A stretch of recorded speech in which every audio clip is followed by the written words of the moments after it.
یہ غلامی کی بدترین شکل ہوتی ہے کہ لوگ صرف اپنی زندگی گزارنے کے لیے اور سانسیں گزارنے کے لیے جمہوری آزادیوں اور انسان کی حیثیت سے جینے کا جو ایک داعیہ ہوتا ہے اس کو کچلنے کے لیے اندر سے ہی لوگ سامنے آ کر کھڑے ہو جاتے ہیں کہ یہ کام مت کرو ورنہ مر جاؤ گے، ورنہ زندہ بھی نہیں رہ سکو گے۔ تو پاکستان میں رہتے ہوئے ہمیں بہرحال آزادی ملی ہے، لیکن اس آزادی کو کچلنے کے لیے کچھ طالع آزما قوتوں نے اپنا کام کیا ہے، اس آئین پر عمل درآمد نہیں کیا ہے، اس آئین کو توڑا ہے، اپنی اجارہ داری کو قائم کیا ہے، اور جتنے بھی ادارے ہمارے ہیں ان اداروں پر اپنا قبضہ جمانے کے لیے ایک خاص قسم کی اشرافیہ ہے جس نے ہم پر رول کیا ہے۔ یہ 26ویں آئینی ترمیم کیا ہے؟ یہ 26ویں آئینی ترمیم یہ ترمیم ہے کہ اب عدلیہ بھی ہماری مرضی کی ہونی چاہیے، جج بھی ہماری مرضی کا ہونا چاہیے، اور کس طرح سے انصاف فراہم کیا جائے گا تو وہ ہم طے کریں گے انصاف کیا ہے اور کیا نہیں ہے۔ آئین طے نہیں کرے گا، دستور طے نہیں کرے گا، قرآن اور سنت طے نہیں کرے گی، چند لوگ طے کریں گے جو بندوق کے سہارے پر ہوں گے، جو بندوق کے سائے میں پروان چڑھیں گے، بس وہ طے کریں گے اور باقی سب غلام بنیں گے۔ لیکن اس سب کے باوجود بھی ہم یہ سمجھتے ہیں کہ پاکستان کی قدر کرنی چاہیے۔ پاکستان اللہ تعالیٰ کا بہت بڑا انعام ہے، یہ قربانیوں کے نتیجے میں بنا ہے۔ یہاں سے ہم جب آوازیں سنتے ہیں کہ کوئی کہتا ہے کہ یہاں ہمیں بلوچوں کو حقوق نہیں ملے، پختونوں کے ساتھ زیادتی ہو رہی ہے، سندھیوں کے ساتھ زیادتی ہو رہی ہے، مشرقی پاکستان میں وہاں پر بنگلہ قومیت، اور پھر اس کے بعد جو پورا کا پورا منظرنامہ بنا، پوری ایک کتاب ان کے انٹرویوز پر مشتمل الطاف حسن قریشی صاحب کی اتنی موٹی سی ہے وہ موجود ہے جس سے پورا احاطہ ہو جاتا ہے کہ کن حالات سے گزر کر ہمارا یہ ملک جو ہے دو حصوں میں تقسیم ہوا تھا۔ اس کا کیا سبب تھا؟ اس کا سبب یہ تھا کہ جس بنیاد پر یہ ملک ہم نے بنایا تھا اس بنیاد کو قائم نہیں رکھا گیا۔ عدل اور انصاف کا نظام اسلام کا نظام ہے، اسلام کے جذبے کے تحت یہ ملک بنا تھا، چاہے جذباتی فضا تھی لیکن خواہش یہی تھی۔ اگر یہ خواہش نہ ہوتی تو آپ یقین کریں، یعنی پھر کیوں مشرقی پنجاب کے لوگ اس جگہ کے لیے قربانی دیتے کہ جہاں انہیں منتقل ہو کے جانا تھا، زمین چھوڑ کر، جائیداد چھوڑ کر۔ دنیا میں لوگ زمینوں کے لیے جنگ لڑتے ہیں، اپنی قوم اپنی زبان والوں کے لیے لڑائیاں لڑتے ہیں، اپنے قبیلے کے لیے لڑائیاں لڑتے ہیں۔ یہ پاکستان عجیب پاکستان تھا بر صغیر میں، یو پی والے قربانی دے رہے تھے، سی پی والے تحریک چلا رہے تھے، بنگال کے لوگ تحریک چلا رہے تھے، اور دونوں بنگال میں جنہیں پاکستان میں نہیں آنا تھا وہ بھی، بہار کے لوگ تحریک چلا رہے تھے، مشرقی پنجاب انہیں معلوم تھا ہمیں پاکستان میں شامل نہیں ہونا، اور پھر اس کے بعد جب وہ یہاں خون بہتے ہوئے خون کے ساتھ یہاں پر پہنچے ہیں اور زمین کو چوما ہے، تو اس پاکستان کے لیے وہ آئے تھے کہ جہاں پر عدل اور انصاف کا نظام ہو۔ یہ والے نظام کے لیے تو نہیں آئے تھے، ورنہ یہ پاکستان نہیں بنتا۔ پاکستان کا اول اور آخر اسلام کے ساتھ وابستہ ہے۔ لوگ کہتے ہیں کہ فوج پاکستان کو جوڑنے والی، اب تو وہ لوگ بھی کہنا بند ہو گئے، کوئی ادارہ پاکستان کو جوڑنے والا نہیں ہے، صرف اور صرف اسلام پاکستان کو جوڑنے والا ہے، ورنہ اتنی جو مختلف قسم کی زبانیں، قومیں اور برادریاں، یہ سب ایک کیسے ہو سکتی ہیں؟ لہذا یہ دین جو ایک نظام کی صورت میں ہو، وہ دین نہیں جو صرف واعظ ہو اور نصیحت ہو، وہ دین نہیں جو صرف خانقاہ میں ہو۔ ہندوستان میں خانقاہ میں دین تھا، اس کے اپنے کارنامے، لیکن جب وہ نظام نہیں بنا پوری طریقے سے تو غالب اکثریت مسلمان بھی نہیں ہو سکی سینکڑوں سال کے اقتدار کے باوجود۔ ایک مشن جب تک نہیں بنتا دین، جب تک جو ہے وہ اپنے آپ کو بے اثر رکھتا ہے۔ اس لیے پاکستان میں اس کی قدر بھی کرنی چاہیے، اور اس کو اس کے اصل مقاصد سے ہم آہنگ کرنے کے لیے جد و جہد کرنی پڑے گی، کوشش کرنی پڑے گی۔ یہ تحریک ابھی مکمل نہیں ہوئی ہے پاکستان کی، اس کی تکمیل اس کے مقصد سے ہم آہنگ کرنے میں ہے، اور یہی وجہ ہے کہ جب پاکستان یہ بنا ہے تو جس طرح تذکرہ ہوا ہے کہ سید مودودی رحمۃ اللہ علیہ نے اسی وقت سے کہنا شروع کیا، قرارداد مقاصد آ گئی، پھر اس کے بعد کچھ نہیں ہوا، جس پر مولانا نے کہا کہ یہ کیسی بارش تھی، ابر بھی آ گیا، بادل بھی آ گئے، برسات بھی ہو گئی، سب کچھ ہو گیا، لیکن اس کے بعد کچھ نہ فصل ہے نہ کچھ ہے۔ تو اس کا مطلب یہ تھا کہ آئین نہیں بن رہا تھا۔ جب زیادہ بات کی تو اندر کر دیا، پہلے 6 مہینے، پھر 6 مہینے، پھر 6 مہینے، پھر جب چوتھے 6 مہینے کی بات آئی ڈیٹین کرنے کی، اور اس میں سبق ہے لوگوں کے لیے، یعنی مولانا سید ابو الاعلیٰ مودودی رحمۃ اللہ علیہ کس طرح کے وہ نظافت والے، صاف ستھرے، بالکل، یہ ہمارے بزرگ جانتے ہیں اس بات کو، انہیں سے سیکھا ہے، ہم نے پڑھا ہے، سنا ہے، اور وہ اس وقت کی جیلوں میں موجود ہیں، 18 مہینے کی جیل ہوئی ہے، اور اس کے بعد مزید 6 مہینے کے لیے، اور پھر پتہ چلا کہ نہیں، وہ مزید آپ اس آرڈر کے تحت نہیں کر سکتے، آزاد ہوئے ہیں۔ سن 53 میں پھر جیل میں چلے گئے، اور پھر سزائے موت ہو گئی، اور ملٹری کورٹ سزا دے رہی ہے، پھر وہ سزائے موت جو ہے وہ تبدیل ہو رہی ہے اس میں عمر قید میں، اور پھر اس کے بعد پوری دنیا کا پریشر اور اس دباؤ کے نتیجے میں مولانا کو آزاد کرنا پڑ رہا ہے، پھر بعد میں جیلوں میں جا رہے ہیں۔ تو یہ تو جو سیاسی کشمکش ہوتی ہے، جدوجہد ہوتی ہے، وہ نزاکتوں کے ساتھ تو نہیں چلتی۔ وہ تو مولانا مودودی تھے، وہ تو میاں طفیل محمد تھے، وہ تو پروفیسر غفور تھے، اور قاضی حسین احمد تھے۔ جو صحافی تھے وہ کتنے جیلوں میں گئے، خود قریشی صاحب نے میرا خیال ہے 2.5 سال تو جیل سب ملا کے کی ہوگی نا، 2.5 سال کی جیل تو آپ کی بھی بنتی ہوگی تقریباً، جی شامی صاحب کی بھی ہے۔ تو یہ اسٹرگل جب آپ کرتے ہیں تو یہ سب مراحل آتے ہیں، اور میں تو آپ لوگوں سے بھی کہتا ہوں، بہت دن ہو گئے امیر العظیم صاحب جیل گئے ہوئے لوگوں کو، تو عادتیں بگڑی ہوئی ہیں تو تیاریاں تو کریں، جب آپ حق اور سچ کی بات کریں گے تو یہ سب کچھ بھی ہوگا۔ لیکن بہرحال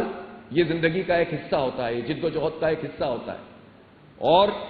اب ہم کیا ہیں، ہماری کیا حیثیت ہے، آپ دیکھیں فلسطینیوں کو، یحییٰ سنوار 23 سال جیل میں رہے،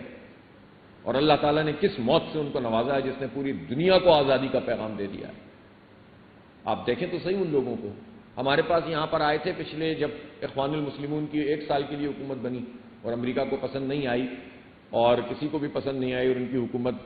جو ڈاکٹر مرسی کی تھی وہ ختم کر دی گئی۔ تو ہمارے پاس جو تشریف لائے تھے اخوان کے سابق مرشد عام تھے عاقب صاحب، مہدی عاقب صاحب،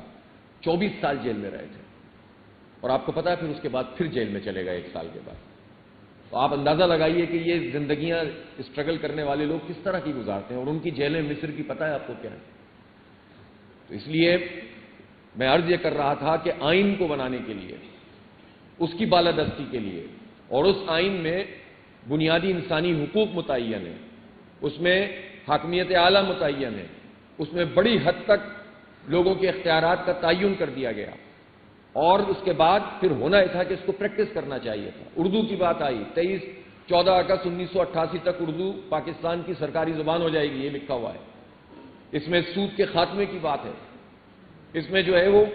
انسانی حقوق کا پورے اس کے اندر تمام کلاز موجود ہیں۔ لیکن پاکستان میں جمہوری آزادیاں کا عالم یہ ہے کہ جو جمہوریت کی نرسری ہے اسٹوڈنٹ یونین، آج اس کو 40 سال ہو گئے ہیں اسٹوڈنٹ یونین پر پابندی لگائی گئی ہے، اور یہ سارے نام نہاد جمہوری لوگ آتے ہیں اور کوئی بھی اس کو بحال نہیں کرتا ہے، کوئی رکاوٹ نہیں ہے۔ جب آپ جمہوریت کی نرسری پہ پابندی لگا دیں گے تو جمہوریت کیا پنپے گی؟ مزدور یونینوں کا حال آپ کے سامنے ہے۔